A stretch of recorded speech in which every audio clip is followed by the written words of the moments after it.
Residential Report Writing and Case Studies, Chapter 3, Appraisal Report, page 21, SR 2-2A, Roman numeral 7. Requires an appraiser to summarize the extent of any significant real property appraisal assistance. When you receive significant real property appraisal assistance, you must identify the names of the individuals who assisted you in the certification. Elsewhere in the report, you must identify those portions of the appraisal process completed by those individuals whom you identify in the certification. End of page.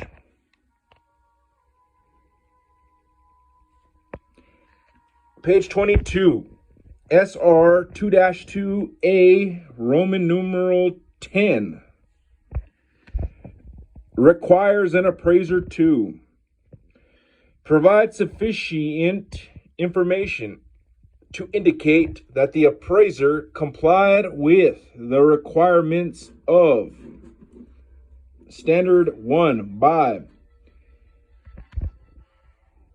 1. Summarizing the appraisal methods and techniques employed. 2. Stating the reasons for excluding the sales comparison, cost, or income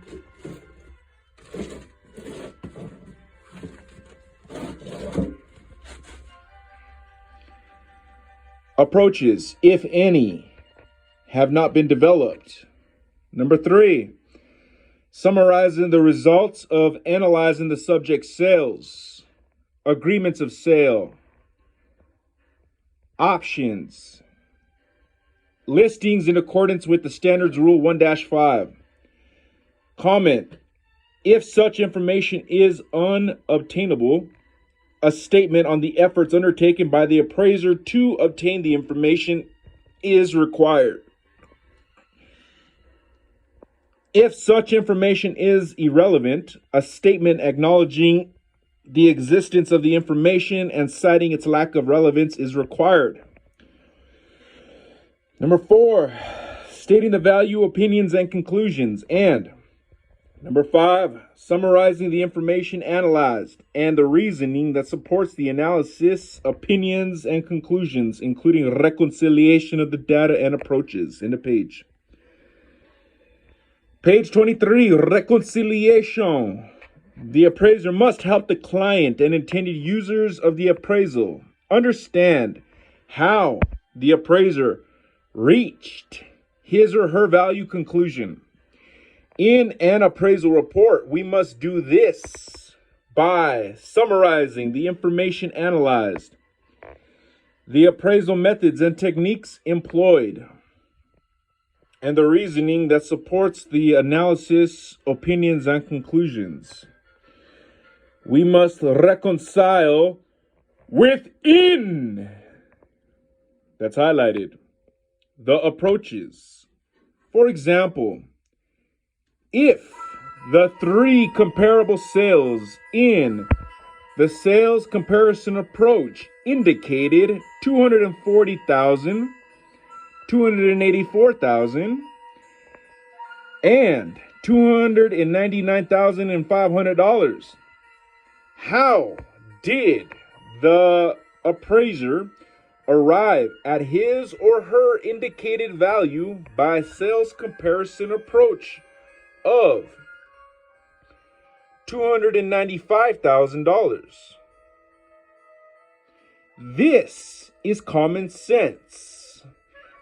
The intended users need, that's highlighted, to know the thought process of the appraiser when he or she arrived at an indication of value.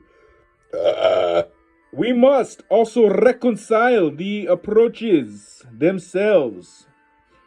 If the sales comparison approach indicates $295,000 and the cost approach indicates $332,000, and the appraiser reconciled to a final value opinion of $310,000, what was his or her rationale in reporting our assignment results? Our goal should be to connect the dots for the client and intended user. They should not be required to figure out how we got from point A, the appraisal problem, to point B, the opinion of value. Our job is to not only get from point A to point B, but to also adequately provide them with a summary of our trip, so to speak. Again, relying merely on a Fannie Mae form, or any form for that matter, is very risky, because simply filling out the blanks on the form may not result in compliance with all of the requirements of Standard 2. End of page. Page 24. Analysis of contracts and prior sales.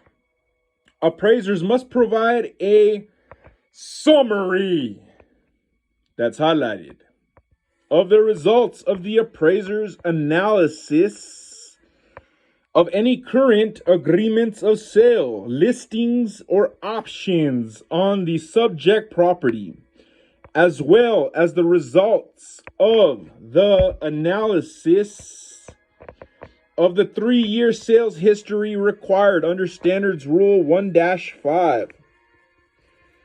A statement such as the subject property is currently under agreement for $350,000 is not, that's highlighted, a summary. It is a statement.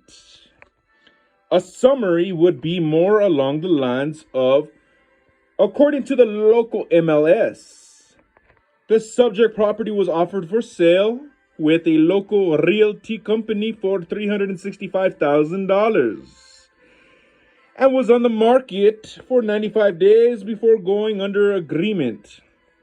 There is a current agreement of sale on the subject property at $350,000.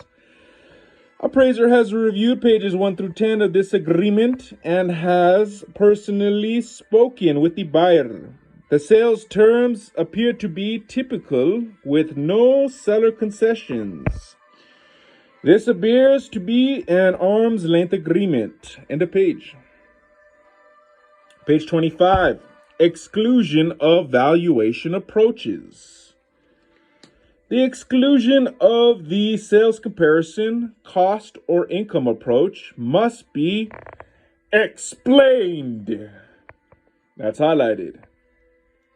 It is not sufficient to state the cost approach was not developed in this appraisal. The appraiser must indicate why. That's highlighted. The approach was not developed. The explanation may be as simple as the cost approach was not developed because it was not considered necessary for credible assignment results, given the intended use of the appraisal. This requirement is the same for an appraisal report or a restricted appraisal report. If one or more of the usual valuation approaches are excluded from an appraisal, the appraisal report must explain, that's highlighted, the omission regardless of the reporting option used. End of page. Page 26, SR 2-2A Roman numeral 11 requires an appraiser to State the use of the real estate existing as of the effective date and the use of the real estate reflected in the appraisal. The current use of the real estate existing as of the effective date must, at minimum, be stated. Likewise, the use of the real estate reflected in the appraisal must, at minimum, be stated. End of page.